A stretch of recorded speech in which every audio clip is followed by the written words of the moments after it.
جو کہ گناہ، موت اور شیطان پر ابدی فتح کا کلمہ ہے. The word of eternal victory over sin, death and Satan. ہم حوالہ دیکھیں گے یوحنا 19 باب اور اس کی 30 آیت. یوحنا 19 باب اس کی 30 آیت میں لکھا ہے، پس جب یسوع نے وہ سرکہ پیا تو کہا کہ تمام ہوا، اور سر جھکا کر جان دے دی. چھٹا کلمہ تمام ہوا، اٹ از فنشڈ، فتح مندی کا کلمہ ہے. یہ کلمہ فتح مندی کا اظہار ہی نہیں، کاملیت کا نعرہ بھی ہے. آج اس کا سارا مشن پورا ہوا، اس نے اپنے مشن کو پورا کر لیا. لفظ کلمہ یونانی زبان کے ایک لفظ پر مبنی ہے.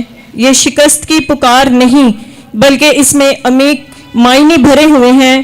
اس میں معنی کا ایک سمندر موجزن ہے. عام انسان پیدا ہوتا ہے اور مر جاتا ہے. چند ایک ایسے تعلیم یافتگی کے بعد اپنے چند ایک مقاصد رکھ لیتے ہیں اور انتہائی محنت سے کام کرتے ہیں اور ان کا مقصد اس کی زندگی میں پورا ہوتا ہے. کتنے مبارک ہیں وہ لوگ جو اپنی مختصر زندگی میں اپنے مقصد کو پا لیتے ہیں. اردو میں تمام ہوا اور انگلش میں ہے اٹ از فنشڈ، اور یونانی میں ٹیٹلسٹائی. یہ یونانی زبان کا ایک ایسا بابرکت اور فتح مندی کا نعرہ ہے جو رومی حکومت کے فوجی تب لگاتے تھے جب وہ اپنے دشمن کی تمام قدرت پر غالب آ جاتے تو بلند آواز سے یہ نعرہ لگا کر اپنی فتح کا اظہار کرتے کہ جس مقصد کے لیے وہ بھیجے گئے انہوں نے اس مقصد کو پورا کر لیا.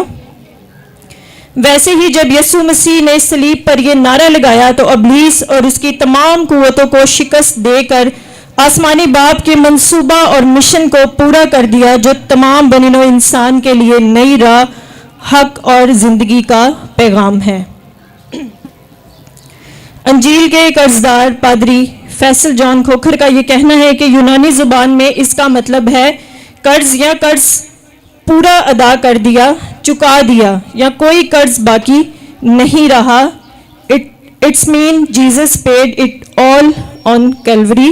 یسوع مسیح کے کام پر ایک مہر ہے. یہ جو کلمہ ہے وہ یسوع مسیح کے اس کام پر ایک مہر ہے. تمام ہوا، اس کی ذات کا مشن پورا ہوا.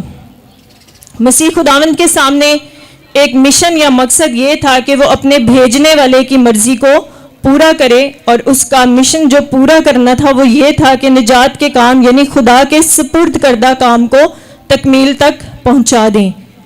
آئیے کلام مقدس کی روشنی میں اس کا جائزہ لیں. پہلے نمبر پر دیکھتے ہیں مقدس لوکا 2 باب میں فرماتے ہیں، اس کے والدین ہر سال عید فصح پر یروشلم جایا کرتے تھے. جب خداوند یسوع پہلی بار تشریف لائے تو 12 برس کے تھے. مقدسہ مریم اور یوسف عید کی تقریب، اس کی دلچسپی اور مطلوبہ کام ختم کر کے واپس ناصرت لوٹتے ہیں. راستے میں جب یسوع نہ ملا تو فکر مند ہوئے، ہر جگہ ڈھونڈا اور نہ پایا. بالآخر یروشلم آنا پڑا. آ کر دیکھا کہ استادوں کے درمیان ہیکل میں کلام کی باتوں میں مگن ہے. ماں نے کہا، بیٹا تم نے ہمارے ساتھ ایسا کیوں کیا؟ جواب دیا، تم مجھے کیوں ڈھونڈتے تھے؟ تمہیں نہیں معلوم کہ مجھے اپنے باپ کے ہاں ہونا ضرور تھا. صاف ظاہر ہے کہ خداوند اپنے مشن کو خوب جانتے تھے. اس کا مشن کا کام تھا جو آج تمام ہوا. جب خداوند سامری عورت سے باتیں کر چکے تو شاگردوں نے کھانا پیش کیا تو یسوع نے کہا، میرے پاس ایسا کھانا ہے جو تم نہیں جانتے. میرا کھانا یہ ہے کہ میں اپنے بھیجنے والے کی مرضی کو پورا کروں، اس کے موافق عمل کروں، اس کا کام پورا کروں. پس آج کا کلمہ کہ تمام ہوا پورا ہو گیا.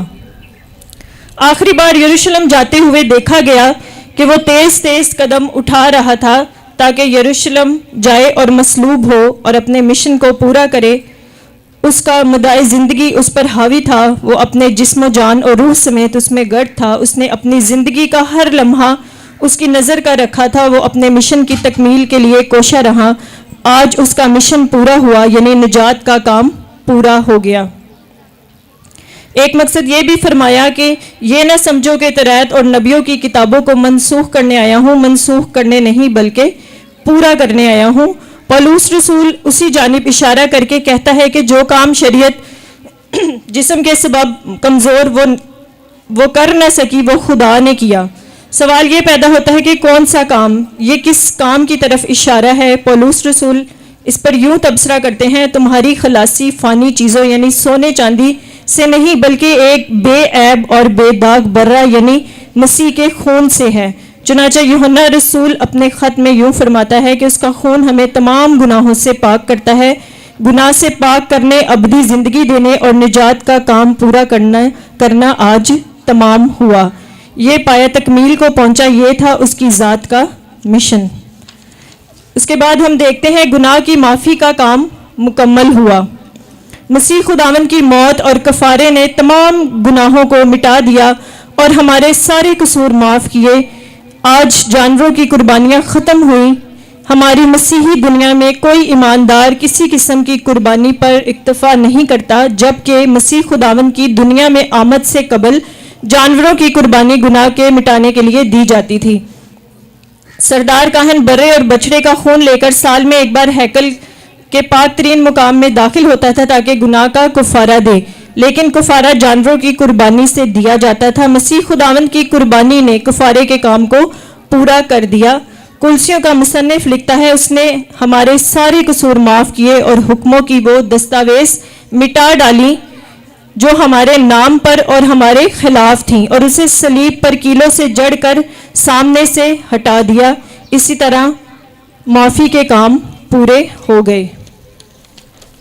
اس کے بعد دیکھتے ہیں راست باز ٹھہرائے جانے کا کام پورا ہوا، یعنی مسیح یسوع کے وسیلہ سے ہمارے گناہوں کی معافی ہوئی اور ہم راست باز ٹھہرائے جاتے ہیں۔ فضل کا کام مسیح خداوند کے کفارہ کے سبب سے پورا ہوا۔ اگر کفارہ نہ دیا جاتا تو نجات اور فضل کا کام پورا نہ ہوتا، ہم راست باز ہی نہ ٹھہرائے جاتے، اور اب ہم مفت راست باز ٹھہرائے گئے ہیں۔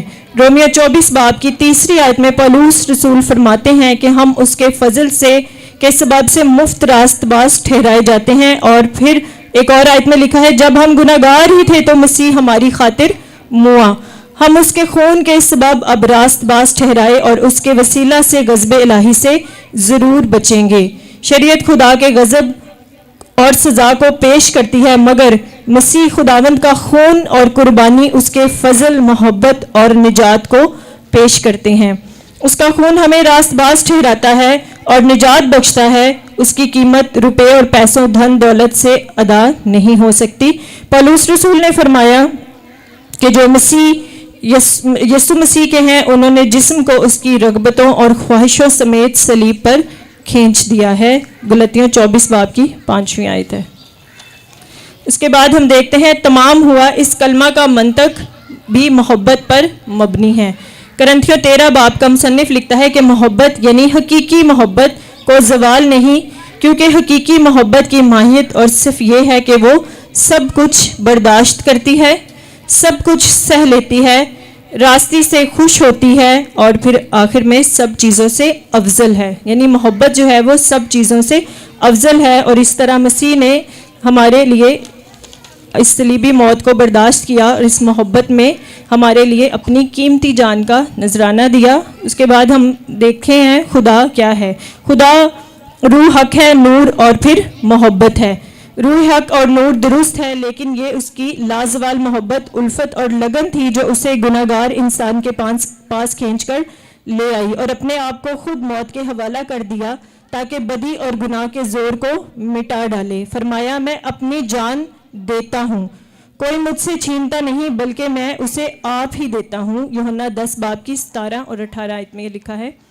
تمام ہوا یہ کلمہ اگرچہ فتح مندی کا اظہار ہے، مگر بڑے پیار سے فرما دیا کہ میرا کام ختم ہوا۔ اور کون سا کام؟ یعنی راست باز ٹھہرائے جانے کا کام، گناہ کو مٹائے جانے کا کام، شریعت پر غالب آنے اور تکمیل کا کام۔ یوں کہہ لیجئے اس کی محبت نے نجات کے سارے راستے کھول دیے، گناہگار انسان کا ملاپ خدا سے کرا دیا، اور یوں اس کا مشن تمام ہوا۔ ایک حوالہ دیکھتے ہیں، افسیوں 2 باب کی 14 سے 18 آیت ہے۔ کیونکہ وہی ہماری صلح ہے جس نے دونوں کو ایک کر لیا اور جدائی کی دیوار کو جو بیچ میں تھی ڈھا دیا۔ چنانچہ اس نے اپنے جسم کے ذریعے سے دشمنی یعنی وہ شریعت جس کے حکم ضابطوں کے طور پر تھے موقوف کر دی تاکہ دونوں سے اپنے آپ میں ایک نیا انسان پیدا کر کے صلح کرا دے اور صلیب پر دشمنی کو مٹا کر اس کے سبب سے دونوں کو ایک تن بنا کر خدا سے ملائے۔ اس نے آ کر تمہیں جو دور تھے اور انہیں جو نزدیک تھے دونوں کو صلح کی خوشخبری دی، کیونکہ اسی کے وسیلہ سے ہم دونوں کی ایک ہی روح میں باپ کے پاس رسائی ہوتی ہے۔ آمین۔ خداوند اس کلمے کے وسیلہ سے آپ کو برکت دے اور آپ اس کامل کفارہ کو اور کامل راست بازی کو اپنی زندگیوں میں اسی طرح قبول کریں۔ آمین۔ خداوند آپ سب کو برکت